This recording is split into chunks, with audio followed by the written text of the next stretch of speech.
Hello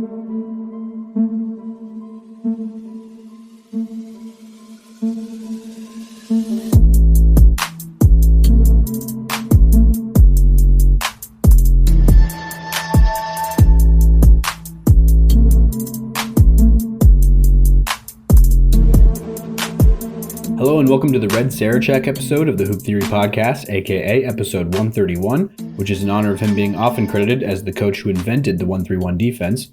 Recording this one on the afternoon of Friday, April 17th in the year of our Lord 2026. My name is Logan Wortman, and before we get into anything, I'd like to say thank you for listening. Please be sure to hit up the Patreon or buy me a coffee if you would like to support Hoop Theory. That's patreon.com/Hoop Theory and buymeacoffee.com/Hoop Theory. All of our links can also be found in the description of both the show and the episode, wherever you're watching or listening to this. It would also be greatly appreciated if you'd rate the show, leave a like or a comment. Of course, be sure to subscribe and follow the feed. And lastly, if you have a question or a topic that you would like to be read or reacted to, basketball related or otherwise, you can send those over to hooptheory.mailbag@gmail.com. And without further ado, let's get into today's show. Today, we're talking about the Nuggets and Wolves playoff preview for this series in the first round of the Western Conference playoffs. Everything you need to know going into it. This is a pretty big rivalry. It's probably the Nuggets, one of their main rivals. Definitely the Thunder recently have climbed those ranks. The Lakers, probably all time, are the number one. But Wolves, for quite a few years now, have been a very major one. And I guess the reasons why, for people who are, just know nothing, I guess I'll try to give as much background as I can.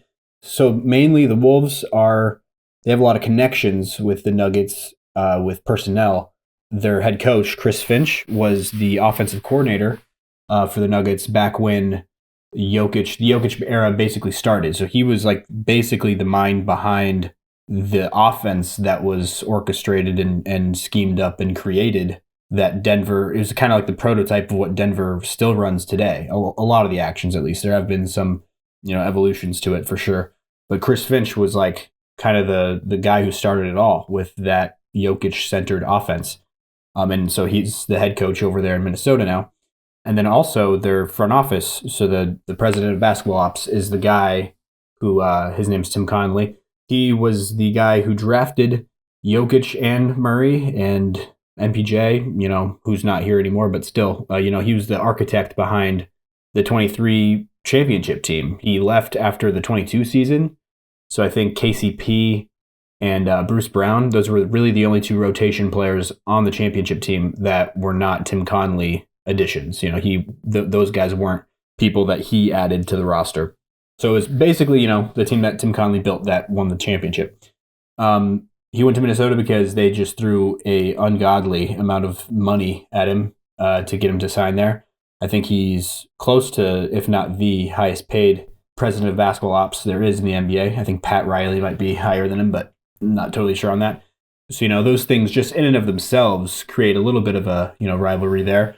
But then on top of that, Tim Connelly, knowing that the monster that he just created in Denver, that was probably going to be a team that he would have to go through being in the Western Conference and being in the same division in the Northwest, a team that now with Minnesota, he was going to have to be able to go through. So he really, in a lot of his player acquisitions and the way he built the team early on in Minnesota during his time there, was very centered and focused on being able to match up and defeat the Denver Nuggets.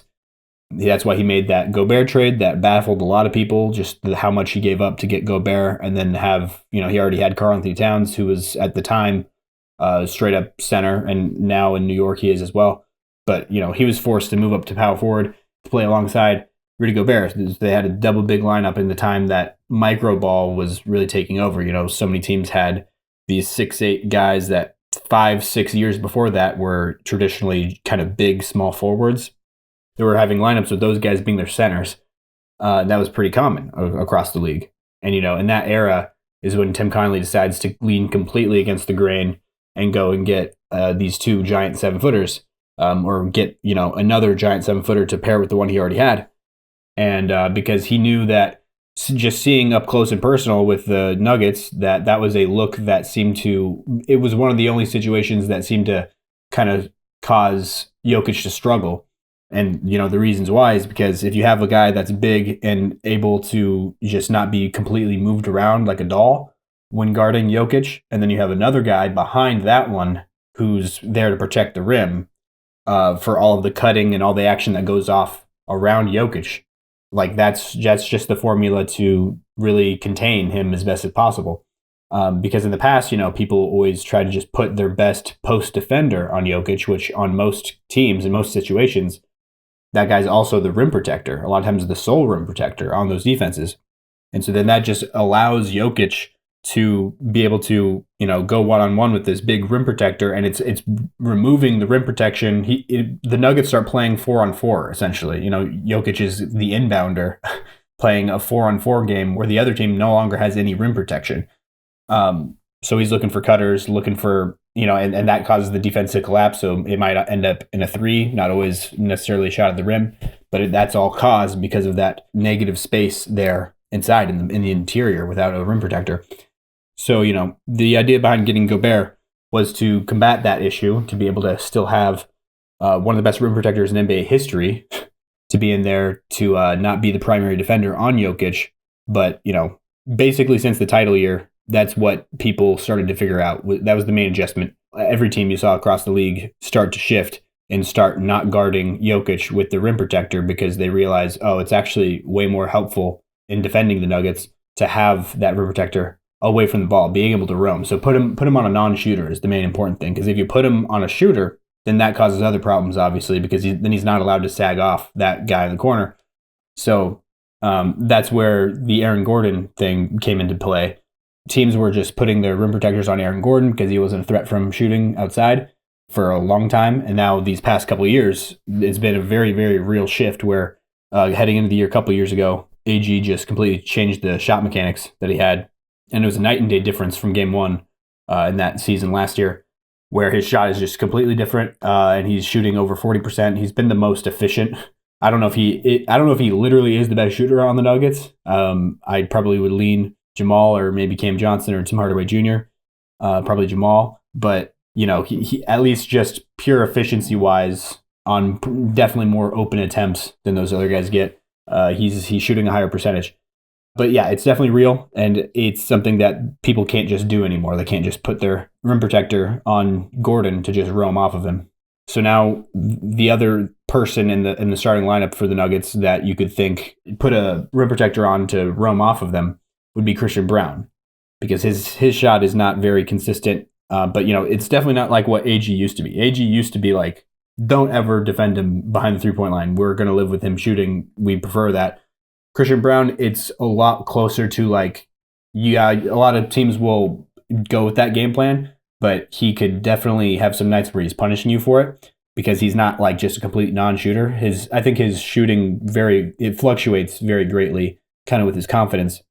But in his previous season, his breakout year last year, he shot 40% from three. Again, not like a shooter. So those aren't like the most guarded in his face attempts.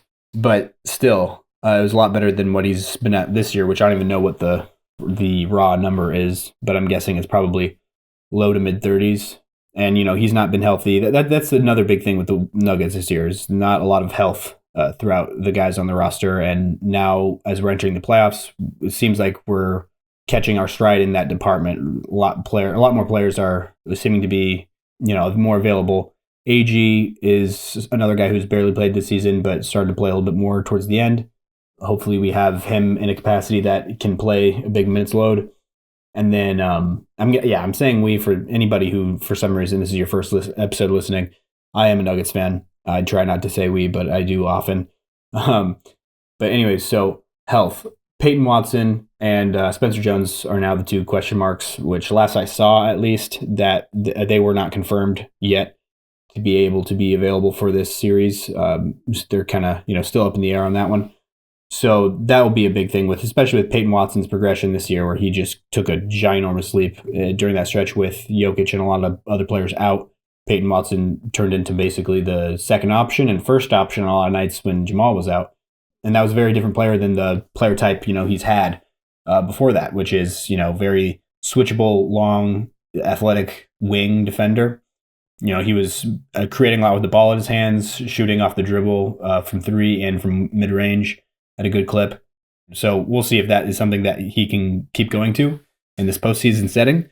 But even just having him for the type of player that he was before that is going to be huge. Having a perimeter guy to put on the best players on the other team, he would probably be our best option for guarding Anthony Edwards heading into this series if he was fully healthy. But seeing as he's not, I'm guessing Christian Brown will be the main assignment there. Maybe Bruce Brown a little bit, although I think he's a little bit too small probably for Anthony Edwards. And then Spencer Jones, honestly, also him if he's healthy, which is another guy whose health is up in the air. Other things with the Wolves-Nuggets connection, we've got Bones Highland, who is on the Minnesota Timberwolves roster now, who is, a Tim Connelly addition over in Denver. And the championship year during the season is when he left because of the, not liking his role after Jamal came back. And he was a backup point guard, not really, didn't have the green light in the same way. And then also, I think some situations with coaches being mad about defensive schemes, him having mental lapses and stuff like that. I just think a rift grew between him and the coaching staff. And then they were forced to basically just give him up for 2 first-round picks, or not first round. That would have been a pretty good deal. I believe it was just 2 second-round picks, I want to say. Maybe not even 2. But just a couple second-round picks, nothing that added any value for that championship run. But he's here in Minnesota now. So, there's that connection there as well. And then even you could go as deep as Rudy Gobert. He was a Nuggets draft pick, on draft night, and we traded him, before that night ended to the Jazz. And so there's, maybe that connection as well. And then Jaden McDaniels. This one is even less of a connection, but just kind of a personal one. He was on the board during, the draft where we got Zeke Naji at the 22nd pick. Jaden McDaniels, I think, was picked within the next 3 or 4 picks after that. If you've listened to the show, for years now, I keep track of, during the draft, I choose what I would pick if I were the Nuggets GM. And that's one of the more, famous ones for me, is that I wish my choice on draft night was to take Jaden McDaniels with that pick instead of Zeke Naji. And then kind of segueing from this, rivalry, the Wolves used to be, like I said, they were built better to beat the Nuggets than basically any other team. And that's why the Nuggets struggled against them, a little bit. It was a 5-game series, but still, it was pretty competitive. That championship year in 2023, Ant was still pretty young. They were still ascending. I think that was the first year they had Gobert. So, things were still gelling, I guess. Nuggets 1-5. And then the next year, that famous series in the second round that went 7 games. The Wolves won both the first 2 games in Denver and then came back down 20 at halftime in Game 7 of that series, and they came back and won that game and sent the Nuggets home and went to face the Dallas Mavericks with Luka Doncic in the Western Conference Finals. But, like I said before, that situation, I think that matchup used to be a lot more in favor in the Wolves, towards the Wolves than it is now because of, like I explained before, having the 2 big men look and then also being able to roam off of Aaron Gordon. And they no longer have that because they traded Cat for Julius Randle, who, he's still a bigger guy, but he's not nearly as good as, even though Cat's not like a good defender by any means, he's a pretty negative one, but he has some redeeming qualities in very specific ways. And I'd say one of those is just being a stronger, bigger guy that's not easily backed down when defending one-on-one in the post. And even though Julius Randle's strong as well, it's just not quite the same thing. And also he's not near as long as Cat is defending shots, hooks and stuff that Jokic can get to. For whatever reason, Cat's always been one of the better guys at defending Jokic one-on-one in the post. And Julius Randle is I don't think that's anything that Jokic worries about. Same with Naz Reid, who would be the backup option there. And so then we will probably see, my guess is, either them have to just resort back to putting Gobert on Jokic because there's nobody to put Gobert on roaming other than Christian Brown. But the easy counter to that would just be to pull Christian Brown for Tim Hardaway Jr., who's had an amazing season, 6th Man of the Year candidate, and who's just a dead-eye shooter. So going with that look, pulling Brown for Tim Hardaway Jr. would be an all 5-out look for the Nuggets, which is the first time we've really had that in this Jokic era. A real lineup that we can go to and close games with that is just all 5 guys you need to defend from behind the 3-point line, without question. And I think that's going to come up huge for a lot of the schemes, a lot of the things that people like to do, like, having that roamer off the ball. That makes that near impossible to do when you got those guys that you need to defend out on the perimeter.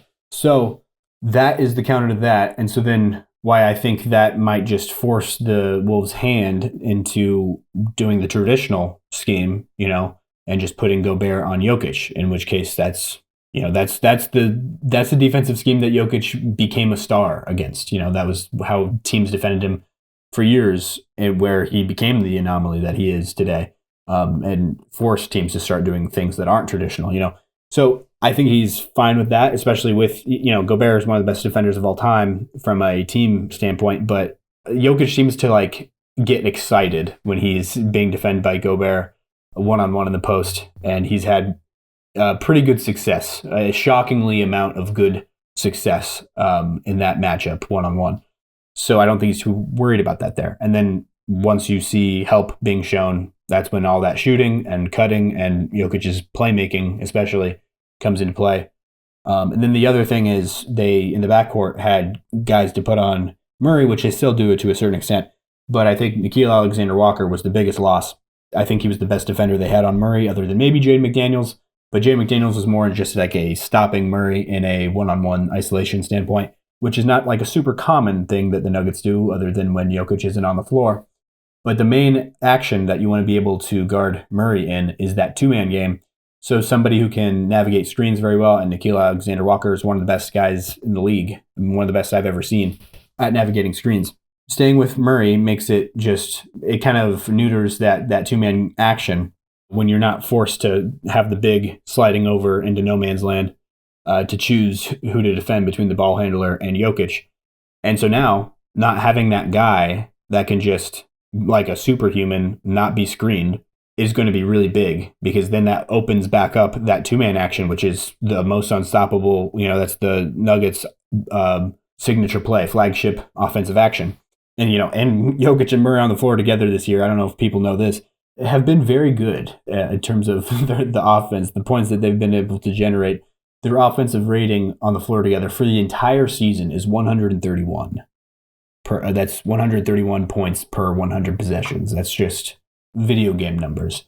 I think that's even higher which is a much smaller sample because AG didn't play a lot this season because of injuries. But if you include AG in that, I think it's like 135, which is just unreal. But so what I'm getting at is that two-man game is better than ever right now, more consistent than ever. And then, what goes on beyond the two-man game, which a lot of people don't necessarily highlight all the time, but two-man game, we'll call it. Sometimes it's a screen roll. Sometimes it's a DHO. We'll go with the DHO because I feel like it's the more like just quintessential Nuggets play. When Jokic starts with the ball around the nail on top of the key area, and so he's looking for an angle to give a handoff to Murray. And Murray's, kind of judging how the defense is shading and whatnot, which direction he's going to go, kind of faking his defender out, moving off the ball, which he's great at. While that's happening, Jokic is also monitoring the defense everywhere else, the five-man lineup, how things are being shaded and shifted, because sometimes you'll see a guy who starts to stunt over into the gap to get ready for that, the downhill motion of Murray and Jokic rolling to the rim. When that's happening, a lot of times you'll see like the guy on the weak side, Jokic will just out of the corner of his eyes see that there's a guy with his foot in the paint behind him. And so then he knows that, the guy in the far side corner is wide open. And so you'll see Jokic pretty often just completely throw a bullet pass without ever looking that direction on the play, just because he knows that the guy that should be out there defending him is not very close to him. And so, I guess what I'm explaining here is the options that this play, how many ways it can hurt the other team. And so it starts there, where if teams are already loading up, trying to get ahead of it, Jokic will hurt you. And then if you're not doing that and you're playing it more traditionally, Jokic will, give the handoff to Murray. If the DHO, the screen works successfully, has shaken free of his defender, and now the big man is having to kind of stunt over and get in front of Murray. A lot of times the big man's not very mobile, so this is a mismatch. Murray will try to just take advantage of it. He's got a bigger guy trying to, rotate over to get in position who's kind of on his heels. So either Murray will just kind of create a shot in the mid-range, blow past him, get to the rim, or, a help comes, he finds the open man. Or if the big man just completely commits to Murray on that action, then he'll find Jokic as the best, short roll player of all time once he catches the ball there in the short roll, kind of in the higher area of the paint. There's so many things he can do. He's the best of all time in that range, just from a floater standpoint, just being able to hit that, soft off the rim. And then more often than not, he's finding somebody, because since that the big man had to commit to Murray, Jokic is open on the roll. The low man on the defense has to come up and meet Jokic there in the paint, which the way that the Nuggets have this set up in the two-man game is always AG in the dunker spot, who's, superhuman. So Jokic will hit him with a lob. And if that's covered, then that means the guy in the corner's open, which is usually Cam Johnson. In the past, it's been Michael Porter Jr., who's like the most dead-eye guy there. But now it's Cam Johnson or Tim Hardaway Jr. or Christian Brown, which is a less favorable option. But, he's a capable shooter from the corners, during stretches. But I guess what I'm trying to explain is the dream scenario is having THJ, Tim Hardaway Jr., and Cam Johnson on the floor, being those guys in the corners. And I just feel like that if the Nuggets stay healthy with that five, if that five is a viable five to go with closing games, and the game is close, heading into those closing 5 minutes, I feel really good about the Nuggets' chances against anybody this season, just because of that. So I'm kind of going all over the place, kind of putting the cart before the horse a little bit, but hopefully that all made sense.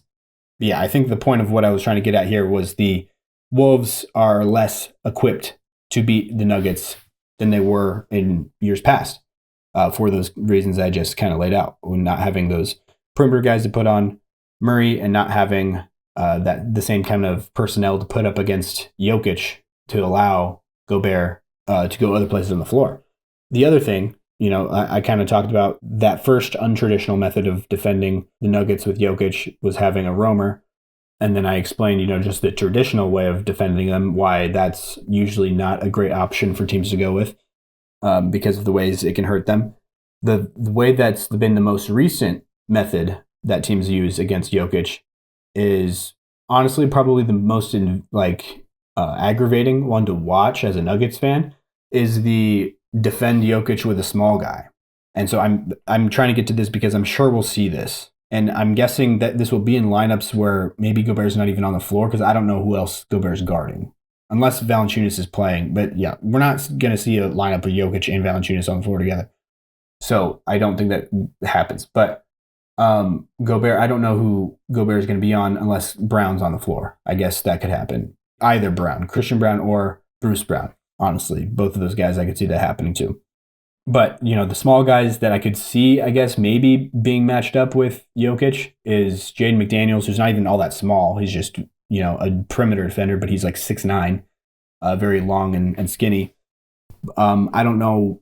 I don't feel too bad about that one from a Nugget standpoint. I mean, he's very physical and gets a lot of fouls. But, the idea behind this method of defending the Nuggets is put a small guy on him who's ideally very cerebral, very smart. Alex Caruso is, I think, the pinnacle of this matchup or this game plan from the OKC Thunder.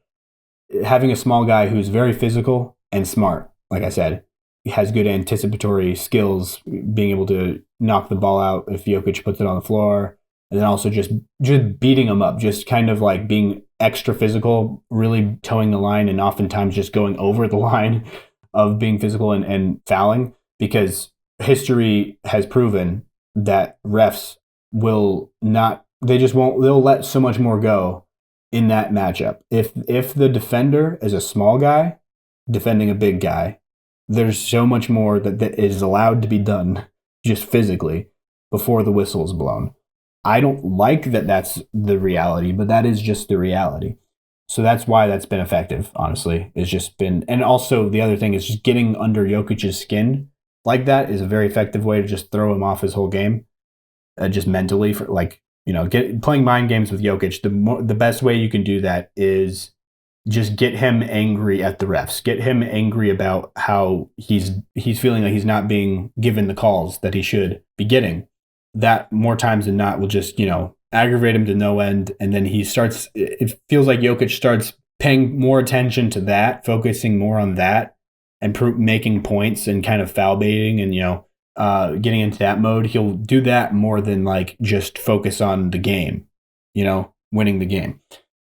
I'd say hopefully in the postseason, especially how that went last year against the Thunder and the Wolves before that, honestly, the year before that. So hopefully, I feel like Jokic, because every time Jokic in his career, somebody who's watched him his entire career, every time he's been faced and found things like that, where it's like, oh, this is how you get Jokic to struggle, or this is how you beat him. Like over just a couple seasons at max, you start to see a clear shift of like, oh wow, he's so much better at preventing that now, or he's so much more aware of not letting that affect him in that way. So I'd hope to see, because even in just the regular season this year, he's been better about it, about just not getting thrown off his game mentally with focusing on the refs and focusing on the foul stuff, which is funny to say because I feel like he kind of reached an all-time low at certain points this season in that regard as well. But at the same time, I think as the season went along, I think he might have hit rock bottom in a way that where he's shifted on it for sure. Like I would have hoped that would have been the result of the playoffs last year. But in the regular season, I think there's less urgency. You don't feel like, oh, this is a do or die game all the time, and so it's easier to lose your focus on it and focus on the other things. In the playoffs this year, I'd hope that that is different. That he is much more able to prevent that from knocking him off his game, I guess is what I'm saying. So that is a big portion of what I wanted to talk about with the Nuggets and Wolves. I kind of covered a lot, like the 2-man game. Oh, the gauntlet. Okay, this is one thing that I did want to talk about. The Nuggets, for a long time, this was a stat that was always kind of rubbed in the Nuggets' face. It's not really a stat. It's just like a thing that, Tilly, why are you barking? And so, yeah, that's a lot of what I wanted to talk about. There's a little bit more that I would like to get to, though. But before we do that, I'm going to send you to a quick break. I'll see you on the other side. All right, welcome back. The other thing I wanted to talk about is the gauntlet that the Nuggets are going to be facing this year to get to the finals, to get to a championship. The route to get there is going to be just an all-time obstacle course, just set up in front of them with the Wolves in the first round, like we've been talking about, who's like an old adversary of theirs and a team that used to be looked at as like, oh, those guys have the Nuggets or Jokic's kryptonite.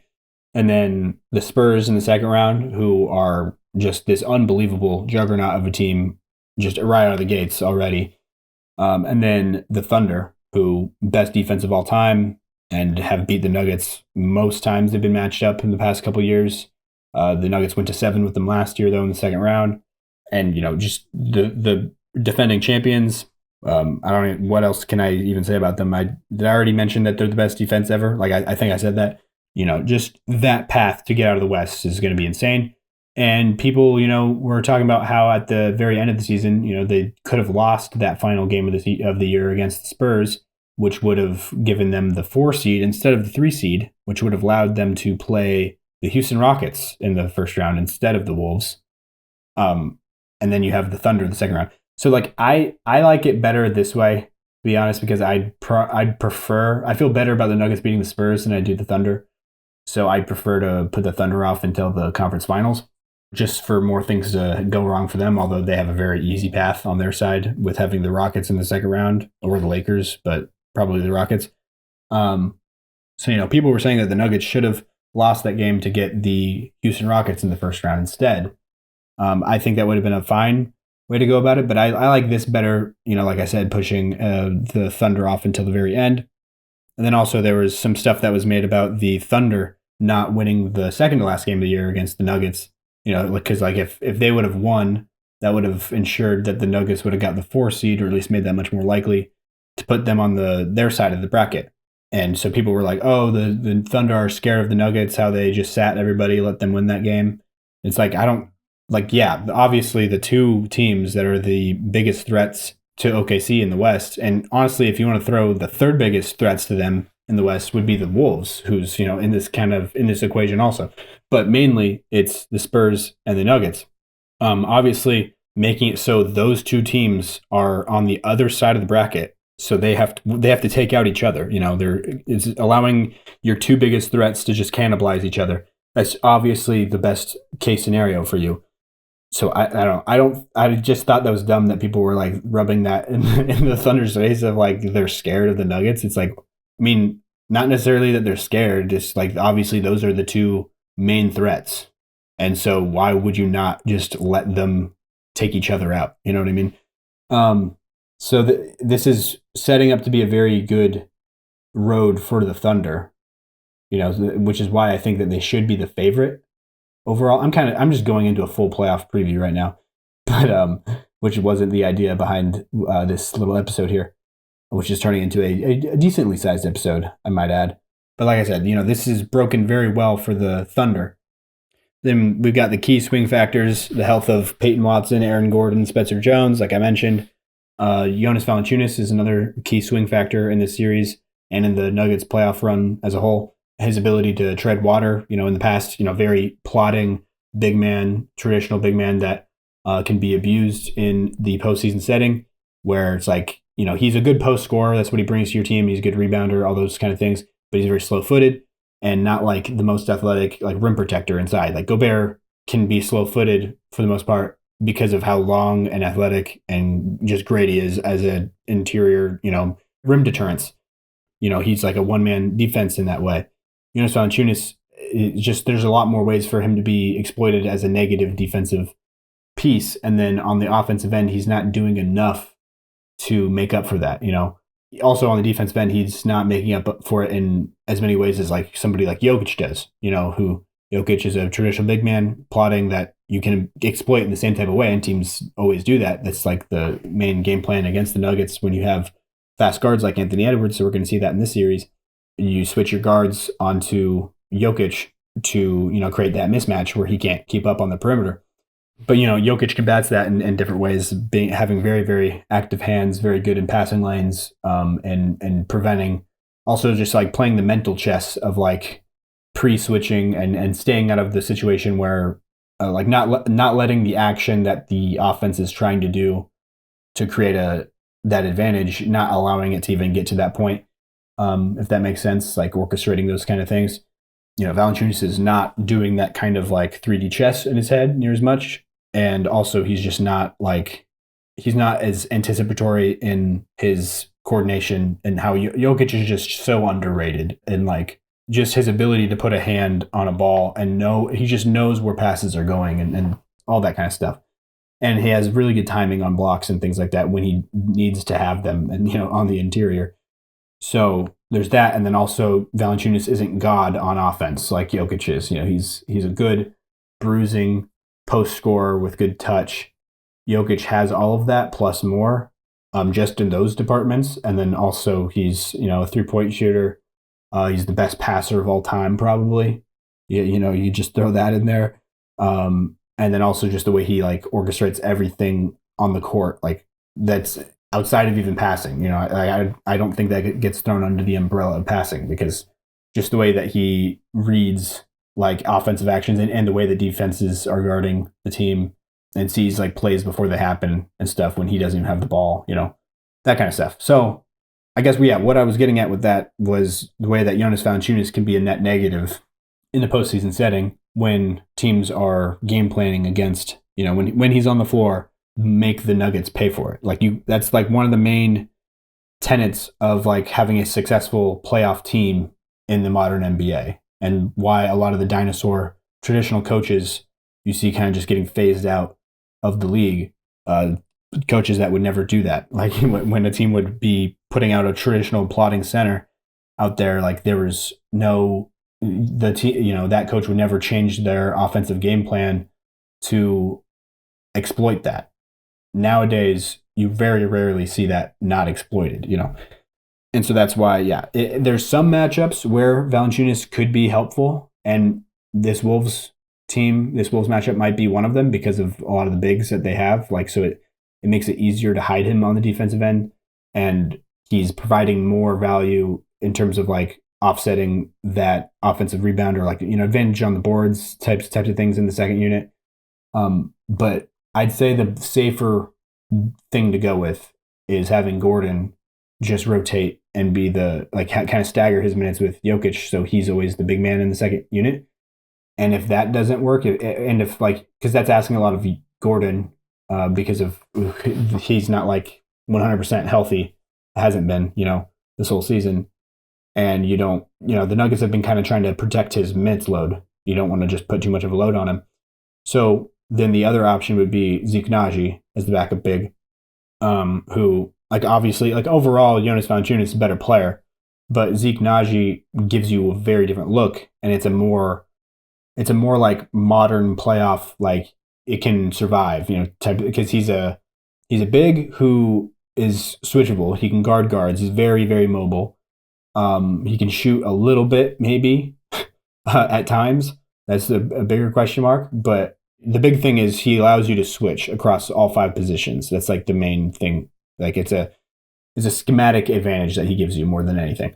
So I wouldn't be surprised if the few minutes that we have per game with Jokic off the floor, which I'm sure is going to be less than 10, 10 at the max ish, somewhere in there. If we can't just have Aaron Gordon as the backup big in those lineups, especially in the health of Peyton Watson and Spencer Jones come into play with this very, very hugely. If neither of those guys are healthy or able to be onto at all, then that basically makes it inevitable that we're going to have to put either Zeke or Valanciunas on the floor during those minutes. And then the other thing is the load on Jamal. The one of the biggest question marks that I have about this postseason, that's been one of the bigger factors with the Nuggets in the past as well, is the Nuggets are very, very reliant on Jamal Murray as the primary ball handler. There's basically 0 other options as a full-time ball handler for the Nuggets outside of Jamal Murray. And the other, over the years and even continued to this year, the other options that the Nuggets have acquired, for some reason, keep being guys that have just fallen off the face of the earth, who they're just out of their primes, just kind of reached the pinnacle or reached the point where they've fallen too far in the aging curve, you know what I mean, to not contribute the same way anymore. Think Reggie Jackson in the past, but now it's Tyus Jones, who he's kind of been done for his last couple stops now of his career. He used to be really good. I don't, and he's not even that old. I don't know what really happened to Tyus Jones, to be honest, but he's on the Nuggets roster. But he's not been super consistent or reliable the past couple stops, or for the Nuggets to really. I don't think the Nuggets coaching staff have all that much. I would be kind of surprised if we're going to Tyus Jones for real minutes as our backup ball handler. My inkling is that it's going to be the Bruce Brown method that has worked in the 20. It's worked enough, in the 23 championship run, and worked enough in stretches of the regular season this year. I'm sure that's what we're going to see gone with, and because he can do the bare minimum of the point guard duties of just kind of get the ball up the floor and pass it to Jokic. He can do that at a decent rate. It gets a little iffy sometimes. Bruce Brown, he's not the best decision maker with some passes he throws, and he doesn't have the tightest handle. He's not the most steady ball handler distributor. That's for sure. He's a lot better at the scrappy hustle defensive, kind of go all over the floor, defend everybody, athletic cutting, he has a lot of those things to his game. That's where he's helpful, not necessarily in the backup guard position, ball handling. But that's just he's capable enough at that for that to be an added, little element or wrinkle to his game. We've tried a little bit of Julian Strawther in that spot too. That does not look good.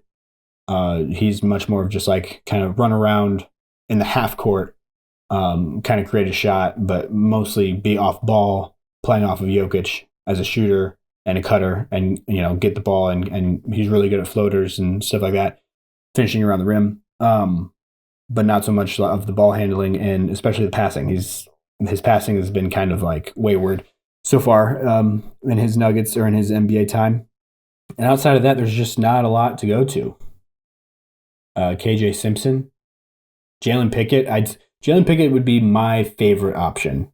My personal, if I had to pick one of the guards on the Nuggets bench to be the guy to fill in that backup ball handling role, if teams make us pay for like Bruce Brown doing that, if that method doesn't stay afloat, if it's really like, okay, we really need to get every time that we have Bruce Brown as the backup point guard, it's like we really can't keep doing this. We need to get Jamal back on the floor right now, especially if Jamal's like struggling with any sort of health or wear, anything like that. That would definitely make it so we need to find a backup guard to go to.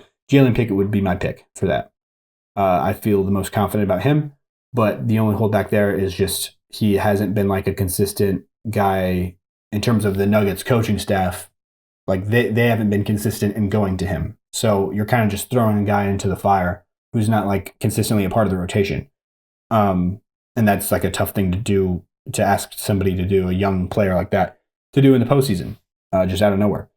But that would be my number one pick for who to throw in there. Because I think the reason why we weren't going to him was because I think they were trying to get Tyus Jones integrated and see what he can do as that backup guard. Like we were giving him all of those minutes after the deadline, after we got him in the buyout market. And I think that kind of went at the expense of Jalen Pickett, of keeping him integrated and a part of the unit stability wise. I think they were just hoping Tyus Jones would be able to stick and be that upgrade or be that guy there. And I don't think that's really panned out in the way that, in my opinion, I don't think that that's shown to be what is going to work. I know that he had a pretty good couple games at the end when like nobody was playing. And we had the David Roddy show at the very end of the season. Tyus Jones had at least one really good game there.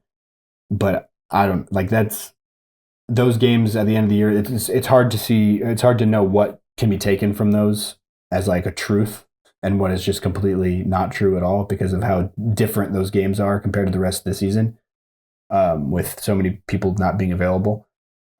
But yeah, this is kind of just turned into a Nuggets playoff preview. I do realize that. But yeah, I feel like I gave the Wolves at least a decent shake. I mean, if you don't know anything about the Wolves, they're built around Anthony Edwards, one of the fastest players in the league, lightning quick first step, and he's like a Jordan-esque. There's that comparison's been made a lot. He's like a Jordan-esque athlete as a like 6'4", 6'5" guard. Really strong, also good, very, very good handle. He's also just a very good shooter from beyond the arc as well. That has been a surprise the past couple of seasons. How I was not expecting him to be that level of a shooter, taking like 10 a game or so and making like 40% of them off the dribble as well. And then in the mid-range, yeah, Money has a lot of moves. And like the main holdback with him is like decision-making at times and playmaking, kind of anticipatory, like knowing the basketball IQ kind of part of it, kind of what Jokic is so good at. Like that's kind of Ant's deficiencies. He comes up big though. Whenever you need a big shot, Ant's one of the best at that. So, he's definitely I think people are really poo-pooing the chances of the Wolves in this postseason to a level that I think is a bit disrespectful. Like a lot of people I've heard like just are like, no, there's no way. Like they have no chance. I think they are the fourth. Like if you didn't have conferences, if all 16 teams in the playoffs were in the same conference, I'd say the Wolves are the fourth title contender to me, outside of obviously the big three and the Thunder, the Nuggets, and the Spurs. And then I'd say it's the Wolves, honestly, right after that, and right before the Celtics, probably. But it's just like the Celtics are kind of above them in the normal, traditional, two conference format because somebody has to come out of the East. And obviously the Wolves' path, it's the same as the Nuggets' path, except the Nuggets are their opponent, the first round. So like the Wolves have probably the hardest path to the finals out of anybody right now, the way that it's set up. So I understand the people that are like doubting them, but I also feel like people are a little bit too much like they have a chance in each of these series because they are that good of a team. It's just unfortunate that they have the worst draw possible for their opponents in each round, potentially. So, but yeah, I would say if I were to rank all of these, I'd put the Wolves fourth as I think the best team in this postseason. And yeah, so that's why this Nuggets run is going to be crazy because, I mean, if it all goes chalk, so the Celtics come out of the East, then it would be the Nuggets against what I would say the fourth best team, and then the Nuggets against what I would say is either the second or third best team with the Spurs, and then in the conference finals they'd be facing the best team in the Thunder, and then once they make it past all of that, then they get to face the Celtics, who I would say is either the fourth, like tied with the Wolves, or the fifth at the very least best team in this postseason.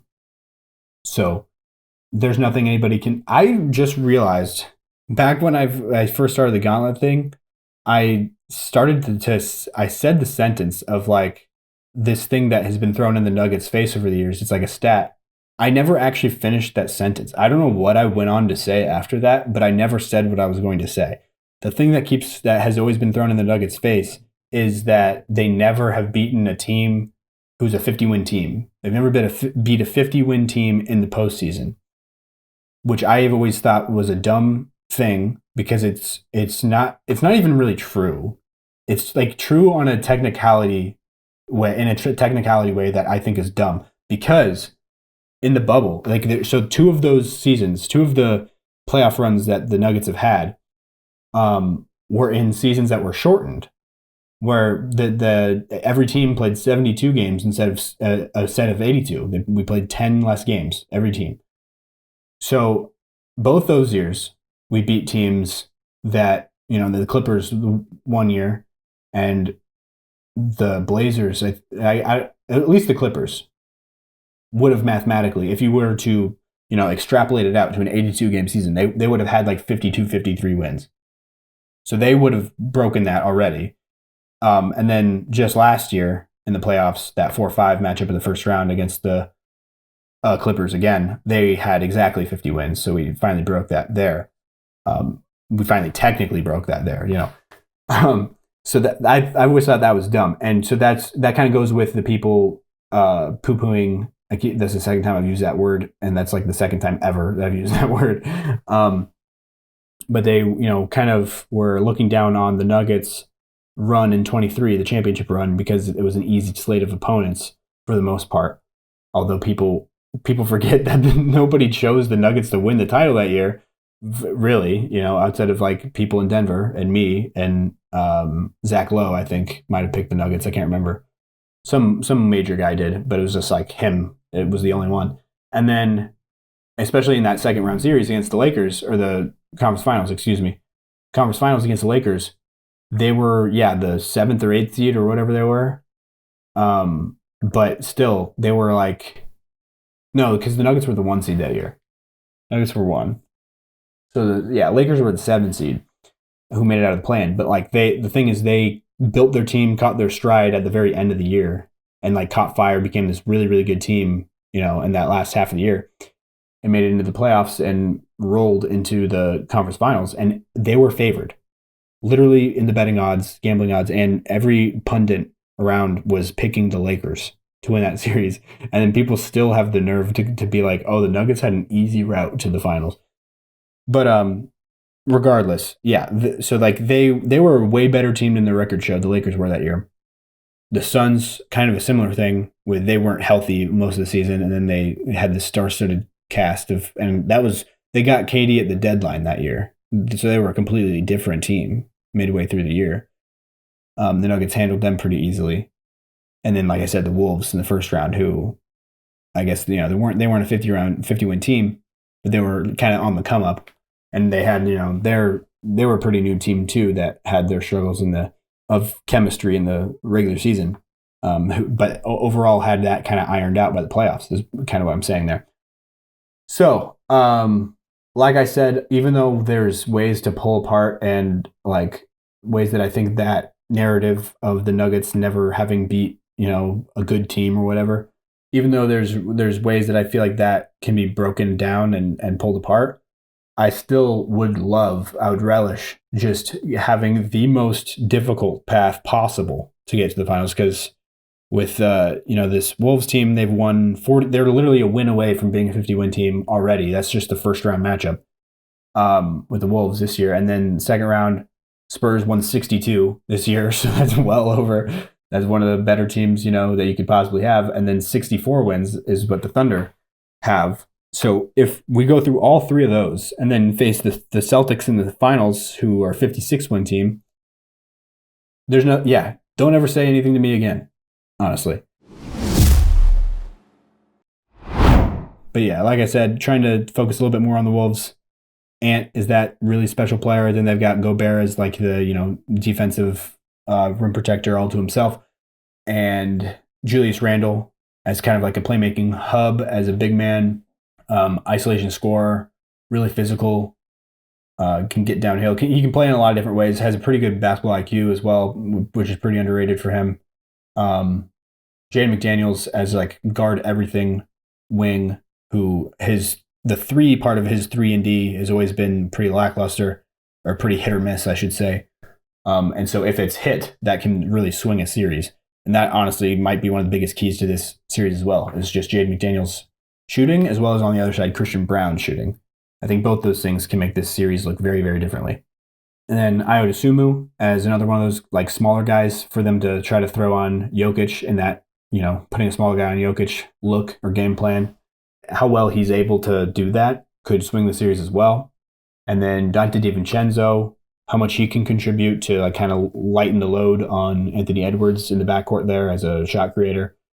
Same with Bones Highland, honestly, and how much he can stay afloat, not being abused on the defensive end, and give them good minutes there. Mike Conley, how much he still has left in the tank as a backup point guard. Then honestly, just like what they can get from the guys outside of that, all the young guys that are like not like the Wolves. One of their issues I feel like has been they don't have a solid rotation nailed down, which I think is similar for the Nuggets, but I think it's the reverse problem. Nuggets have had so many injuries and found so many different guys who work in the rotation that when you have everybody back, it's kind of confusing on like, we don't know which rotations to go with. We don't know which guys to play, how many minutes. It's a little like kind of jumbled. With the Wolves, it's more like they've got a pretty solid top 7 or 8 guys, with Naz Reid coming off the bench. So that, just to map it out in my head a little bit, Anthony Edwards, Dante DiVincenzo as the backcourt, Jay McDaniels, Julius Randle, and Rudy Gobert as the front court. And then off the bench, Naz Reid, Ayo Dosunmu. So there's 7 guys. Bones Highland and Mike Conley. Probably not both of them, though. I don't see both of them playing major roles in this series, probably. But maybe. I'd probably guess that just one of them, if either of them, I should say. If either of them are like players in this series, it's probably just one of them. But then after that, on the wings, people to come in. Jalen Clark is a good defensive wing, young guy. If he can come in and give good minutes. Terrence Shannon Jr., who's been a guy in the past in the playoffs who's had really big moments, hitting shots and stuff. Like if he comes in and is able to do that again, that would be a swing factor as well. But yeah, like I was saying, they've got that solid kind of rotation there, and then they've got a couple little spots to be filled with more reliable production that they haven't, I don't think, found the answer to yet. I keep realizing that I've started like these topics but not finished them. The load on Jamal thing, the perimeter defense from Jay McDaniels and Ayo Dosunmu, and Dante DiVincenzo, as well as Anthony Edwards. Honestly, this series will be the main hurdle there, and then the next series, Stephon Castle is going to be the main villain there for sure.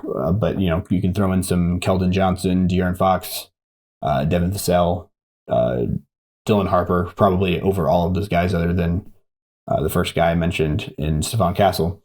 But yeah, all of those guys will definitely be playing. Like you'll see them guarding Jokic or guarding Murray for sure.